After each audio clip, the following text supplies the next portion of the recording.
Hello everyone. Today we will discuss a few most important legal maxims which are very important for any competitive exam, law competitive exam, you can say. For example, for the upcoming All India Bar examination, for any state judicial service examination or CLAT, etc. Okay, so let's without any further delay, let's start today's session. Okay, so the first one is our ab initio. Okay उसका meaning क्या है देखिए उसका meaning है from the very beginning okay from the very beginning अभी explanation देखिए उसके बाद देखेंगे एक्सप्लेनेशन इज देखिए this means that something is valid okay something is valid and applicable from the very start और द बिगिनिंग दैट मीन्स क्या है देखिए कुछ भी ऐसे एविनिशियर from the beginning that means कुछ भी ऐसा है जो वैलिड है फ्रॉम द वेरी बिगिनिंग और इनवैलिड है ठीक है इनवैलिड है वी कैन से ठीक है from the very beginning we can say okay that means we can take one example example जैसे हम लोगों ने Indian contract act okay Indian contract act 1872 में क्या पढ़ा देखिए a contract a contract a contract made made by a minor okay a contract made by a minor okay by a minor or with a minor with a minor minor क्या है is what void ab initio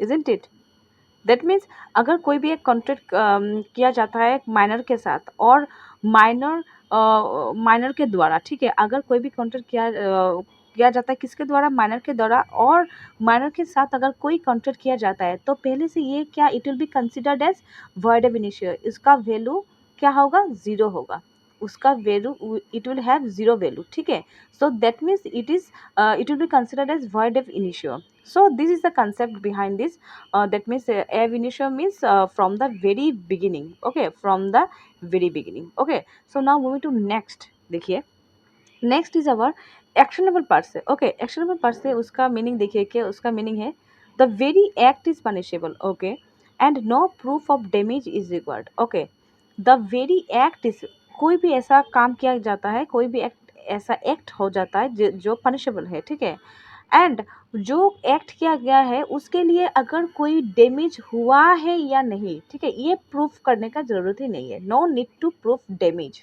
okay देखिए तो अभी explanation में क्या बोला है देखिए एक्सप्लेनेशन में बोला है देखिए this refers to an action और behaviour that is inherently wrong or punishable okay without needing to prove any specific harm or damage caused okay that means ऐसा कोई एक्ट हो गया है जिधर हम लोगों का देख के लग रहा है चलो ये पनिशेबल ही है एंड उसके वजह से अगर कोई हम लोग को अगर लॉस और डैमेज और हार्म अगर कुछ हुआ है ठीक है वो उसको प्रूव करने का ज़रूरत नहीं है ठीक है we can take one example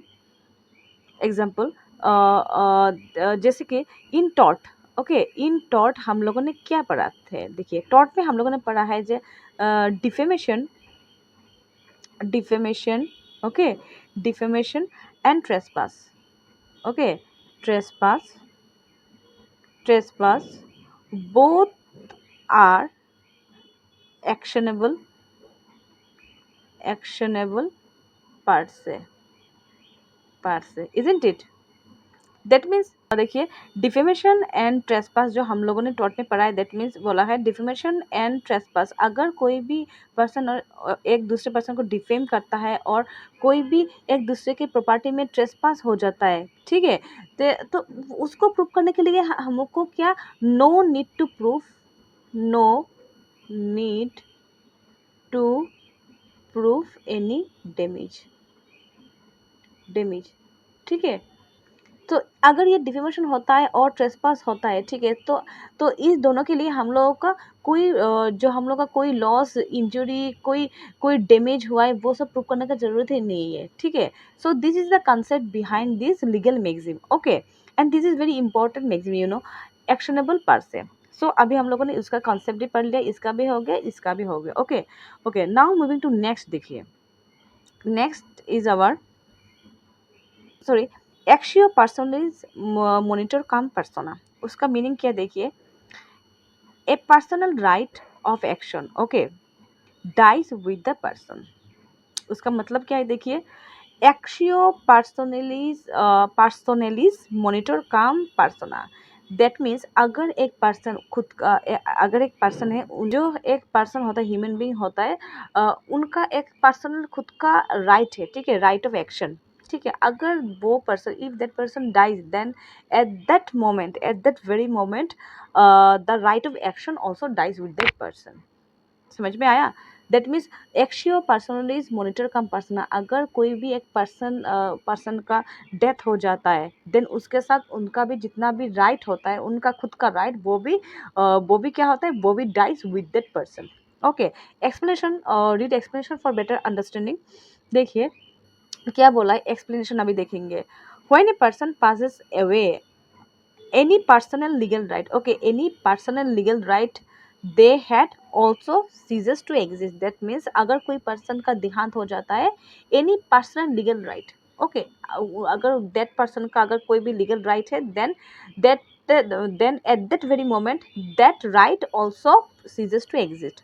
we can take one example, for example, right to vote, right to vote, for example मैंने लिया जैसे राइट टू वोट। अगर कोई एक पर्सन, राइट टू वोट क्या है, हम लोग का लीगल राइट है, ठीक है, लीगल राइट है, ठीक है।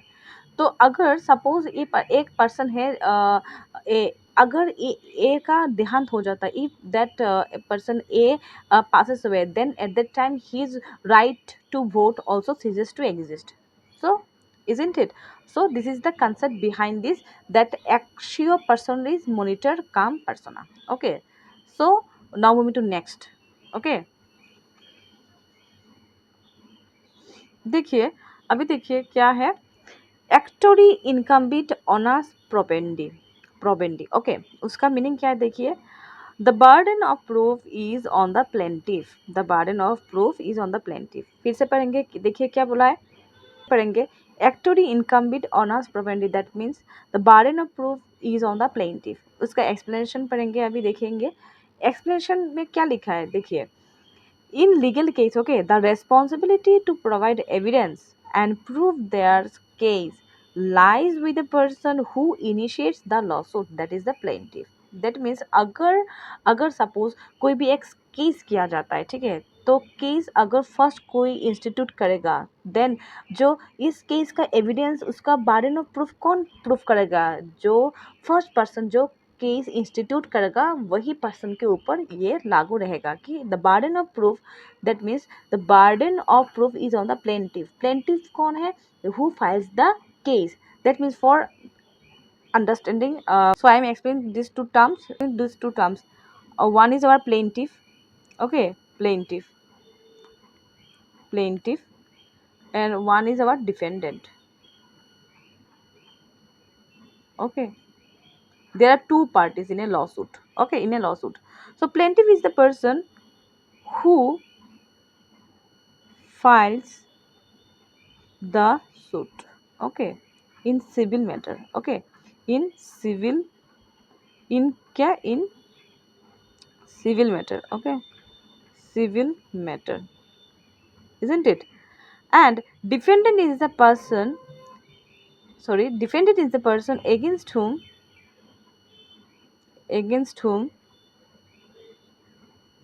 a lawsuit was instituted, instituted, okay, that means civil suit, in civil suit, okay, civil suit। That means क्या बोला है, प्लेंटिफ कौन है, प्लेंटिफ वही पर्सन है जो कोई भी एक केस फाइल करता है, ठीक है, in a civil suit. And defendant कौन है, डिफेंडेंट है जिसके अगेंस्ट में ये सूट फाइल किया गया है, ठीक है। So he will be considered as defendant, okay, and that will be our plaintiff, okay. So now moving to the main part, main part is our एक्टोरी इनकम्बिट ऑनर्स प्रोपेंडी। सो इधर यही बोला है कि the burden of proof is on the plaintiff, जो केस फाइल करेगा उसके उसके ऊपर ही ये बर्डन ऑफ प्रूफ करने का, जो एविडेंस शो करने का, फर्स्ट कौन करेगा? वो प्लेंटिफ के ऊपर है कि वो आके कोर्ट में आके एविडेंस शो करे कि ऐसा-ऐसा हुआ है, जिसके वजह से प्लेंटिफ ने डिफेंडेंट के अगेंस्ट में केस जारी किया है, सूट फाइल किया है, ठीक है?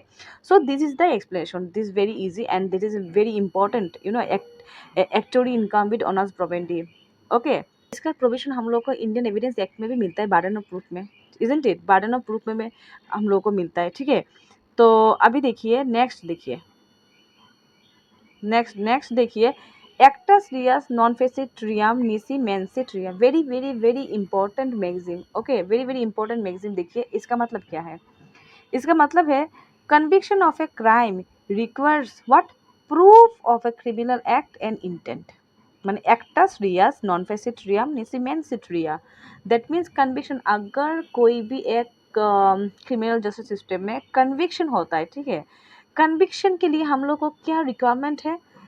कन्विक्शन के लिए, कन्विक्शन के लिए रिक्वायरमेंट क्या है? कन्विक्शन के लिए रिक्वायरमेंट है नंबर 1, हम लोगों ने इधर क्या है? Proof of criminal act, that means criminal act, criminal act. And number 2 क्या है? Intent, okay, criminal act and intent, ये दोनों हम लोग का रिक्वायरमेंट है for any conviction in criminal justice system, okay. फिर से देखते हैं, देखिए, as you all know that there are total 4 elements of crime, 4 elements of crime, okay. So number 1 is our accused person.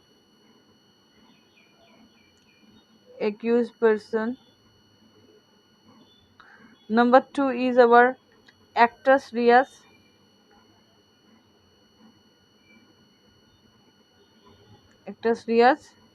Number 3, actus reus mens rea. And number 4 is our injury, isn't it? Accused person, actus reus, mens rea and injury. So ठीक है, actus reus का meaning क्या है? guilty act।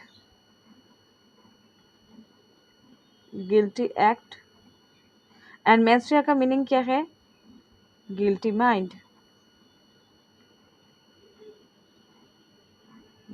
mind, okay.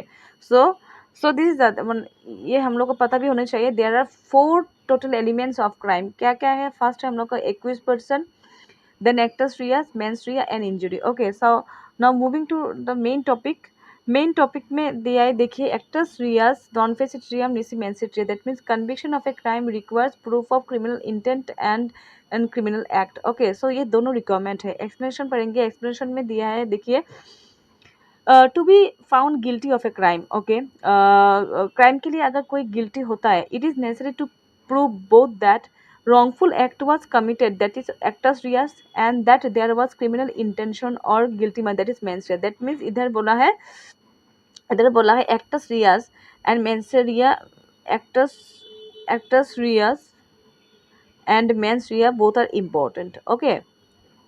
mens rea, ये दोनों requirement है। अगर ये दोनों नहीं रहेगा, then that person will not be guilty of any crime, okay.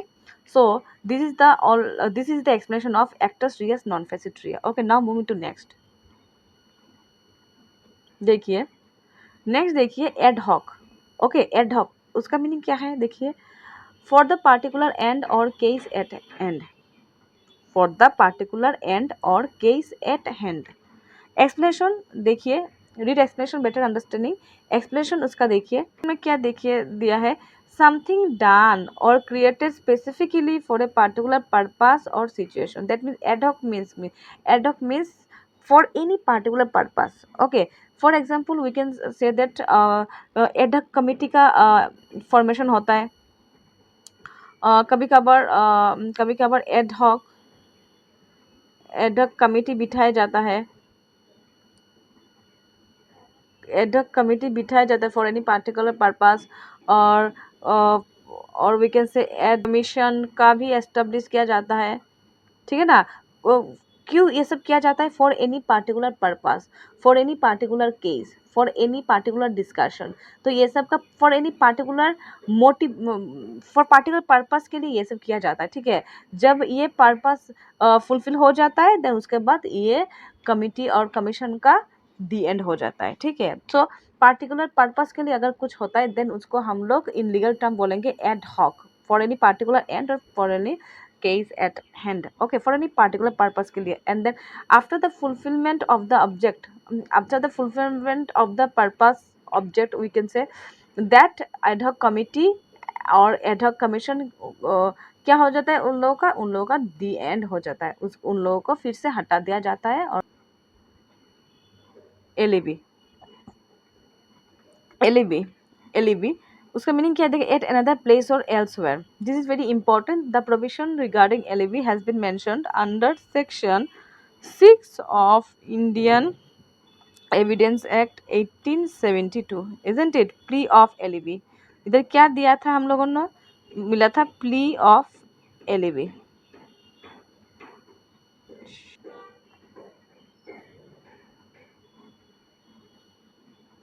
उसका मीनिंग देखिए, एट अनदर प्लेस और एल्सवेयर, ठीक है। देखिए एक्सप्लेनेशन पढ़ेंगे अभी। एक्सप्लेनेशन में क्या दिया है देखिए, द क्लेम और evidence that someone was someone was in different location, okay, at the time of a crime committed, or providing them with a alibi or an alternative explanation। that means suppose कोई भी एक crime किया जाता है, ठीक है, कोई भी एक पर्सन के द्वारा, एंड द उधर एविडेंस दिया जाता है कि someone was in different location. अगर कोई भी एक क्राइम एक लोकेशन पे हुआ है, ठीक है, ठीक है, एंड देन एक ऐसा एविडेंस दिया जाता है कि एक पर्सन दूसरे लोकेशन पे है। जब कब है? जब वो क्राइम हुआ था। सपोज एक क्राइम इधर हुआ था, ठीक है, कोई भी एक क्राइम इधर हुआ था। सपोज कोई भी एक समय पे जैसे 12 PM में कोई भी एक क्राइम हुआ था, ठीक है। और वही वही समय जो मिस्टर ए है वो दूसरे जगह पर था, ठीक है। वो एविडेंस दिया गया है कि जब ये क्राइम हुआ था तब मिस्टर ए उसी टाइम में वो सपोज दिल्ली में थे, ठीक है, दिल्ली में थे। सो अभी एविडेंस जो दिया जाता है, तो evidence that the someone is different was in different time in different location at the time of the crime was committed है, and providing them with alibi और अल्टरनेटिव एक्सप्लेनेशन। एंड उनको वो बोलता है कि जो आप एक्सप्लेन करें, ठीक है, बोलेगा उनको आने के लिए कि ओके आप आके एक्सप्लेन करें। तो इन दिस केस क्या होगा? कोर्ट बोलेगा चलिए आप आए, आके इधर एक्सप्लेन करेंगे, ऑल्टरनेटिव एक्सप्लेनेशन दीजिए कि ये क्राइम जब हुआ था, ठीक है, क्राइम हुआ था 12 PM इस लोकेशन में, तो आप बोल रहे हैं कि आप दूसरे प्लेस में थे उसी टाइम में, ठीक है। Okay, you come and give explanation. Okay, so this is the concept regarding plea of alibi. Okay, so तो हो गया ये। Now move to next. देखिए नेक्स्ट, देखिए नेक्स्ट है amicus curiae. Amicus curiae very important है। उसका मीनिंग देखिए, a friend of the court और a member of the bar, okay, who is appointed to assist the court. Okay, assist the court that means कोई भी एक जैसे ए friend of the court that means कोई भी an advocate, advocate भी हो सकता है, कोई भी any person, okay, any person. Okay, so बोला a friend of the court और a member of the bar, member of the bar भी हो सकता है, who is appointed to assist the court, कोई एक पार्टिकुलर केस के लिए, ओके, केस के लिए कोर्ट अपॉइंट करता है एमिकस क्यूरी। ओके, एमिकस क्यूरी देखिए अभी एक्सप्रेशन पढ़ेंगे। एक्सप्रेशन ने दिया है एन इंडिविजुअल और organisation who is not directly involved in a case. Okay, कोई भी एक पर्सन जो not directly involved, not directly involved, okay, not directly involved in the case, okay, not directly involved in the case, okay, but क्या बोला है देखिए, but offers their expertise or opinion to the court to provide additional guidance। But क्या उसी वो सब person क्या offers their experience, दे क्या उन लोगों का अपना एक्सपर्टाइज एंड ओपिनियन देते हैं उस केस को डील करने के लिए। किसको देता है? To the court, to the court को देते हैं फॉर प्रोवाइडिंग एडिशनल गाइडेंस के लिए वो सब पर्सन जो खुद का कोई डायरेक्टली इन्वॉल्व नहीं है वो केस में, तो वो सब पर्सन कोर्ट में जाके एज एन एमिकस क्यूरी कोर्ट को असिस्ट करेगा, उसका गाइडेंस देगा for additional, as an additional guidance क्या देगा, उन लोगों का खुद का एक्सपर्टाइज, खुद का उन लोगों का ओपिनियन जो है उस केस को लेके, ठीक है। So this is the concept regarding amicus Curie. Okay, now moving to next. देखिए नेक्स्ट, देखिए एंटेलिटम मोर्टेम। देखिए ante litem mortem very very important, you know, very very important legal maxim. Okay, देखिए उसका मीनिंग क्या है। Before a lawsuit is brought और a before a controversy arises. Okay, ante litem mortem means अगर कोई भी एक सूट होता है, before a suit is brought और बिफोर ए कंट्रोवर्सी अराइज, जैसे कोई भी एक ऐसा एक्ट या कुछ भी ऐसा रिकॉर्ड या कुछ भी ऐसा जो कब हुआ था, before the law suit is, जो सूट फाइल किया गया है उससे पहले ऑलरेडी रिकॉर्ड किया गया है, और अगर कोई कंट्रोवर्सी अराइज हुआ है उससे पहले ये सब रिकॉर्ड ऑलरेडी हो गया है, ठीक है। सो अभी देखिए lead explanation for better understanding. Explanation में बोला है एक्शन और event that occur before a lawsuit is filed और बिफोर ए डिस्प्यूट अराइजेस। अगर कुछ भी ऐसा एक्शन और इवेंट ऐसा होता है, कब होता है, जब ये लॉसूट फाइल किया जाता है उसके पहले ये सब अगर हो जाता है, ठीक है। और बिफोर ए डिस्प्यूट अराइज, अगर कोई भी मामला हुआ है, डिस्प्यूट अराइज हुआ है, उससे पहले अगर कुछ हो गया, देन उस that time it will be considered as ante litem mortem. For example देखिए, as per the provision of section, as per the provision of section 35, okay, you can say section 35 of Indian Evidence Act, okay, Indian Evidence Act, or we can say section 29 of the भारतीय साक्ष्य अधिनियम, ठीक है। इसमें से अगर हम लोग ये दोनों प्रोविजन रीड करेंगे तो देन हम लोग को मिलेगा क्या, this section it's all about public record, evidential value of the public record, public records के बारे में बोला गया है। पब्लिक रिकॉर्ड्स, एंट्रीज, ठीक है। Evidential value of this public records, entries, ये सब कब होता है, ये सब तो ऑलरेडी पहले से ही किया जाता है ना, by whom, by the officer, public officer, by whom, by public officer, okay, by whom, by public officer. So ये सब जो एज पर द सेक्शन 35 और सेक्शन 29 में जितना भी पब्लिक रिकॉर्ड्स के बारे में बोला है, एंट्रीज के बारे में बोला है, बुक्स के बारे में बोला, so all these are considered as ante litem mortem. समझ में आया। तो एंटी लिटम मोर्टेम अभी हम इसी कंटेक्स्ट में हम लोग यूज कर सकते हैं, जैसे all this records will be considered as ante litem mortem. That means ante litem mortem अभी हम लोग को समझ में आएगा कि all the records, public records, entries, public records, public records, books, entries, ये कब होता है, वो तो वो रिकॉर्ड कर लिया जाता है by whom, by the public officer, ठीक है ना। ये सब कब होता है, बाय द पब्लिक ऑफिसर। कब रिकॉर्ड किया जाता है, before a suit is brought, suit होने से पहले ही ये सब रिकॉर्ड ऑलरेडी किया जाता है, ठीक है ना। और before a controversy arises, books, entries जितना भी होता है सब before the controversy arises. So in this aspect we can say that all these records, all these books, all these entries are anti litem mortem, okay। so this is the concept behind the anti litem mortem, okay। now moving to next। देखिए next is our, देखिए next is our एसेंशियोमेंटम। देखिए एसेंशियोमेंटियम, ओके, इसका meaning है the meeting of mind और mutual assent. That means meeting of mind, दो पर्सन का माइंड एक साथ में कंसेंट दे रहा है, ठीक है, for mutual assent. Assent means what, सम्मति। एसेंट मीन्स क्या, सम्मति, और we can say that consent, isn't it, consent। So essentiamentum means the meeting of mind or mutual assent दोनों पर्सन एक साथ मिलके अपना सम्मति देना है, ठीक है। तो अभी read explanation for better understanding देखिए, एक्सप्लेनेशन में क्या बोला है, एक्सप्लेनेशन में बोला है देखिए, when two or more parties, okay, when two or more parties have shared understanding or agreement on a particular matter, अगर दो पर्सन मिलके अगर दो पर्सन मिलके कोई भी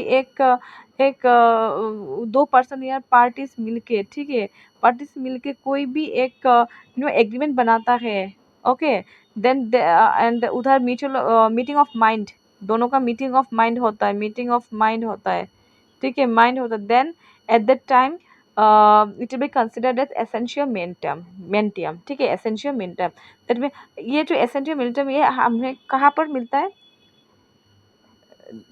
this concept is given under Indian Contract Act, okay, Indian Contract Act 1872 में, okay, essential minimum हम लोग को कहाँ पर मिलता है, इसका प्रोविजन इसका प्रोविजन मिलता है इंडियन कॉन्ट्रैक्ट एक्ट 1872 में।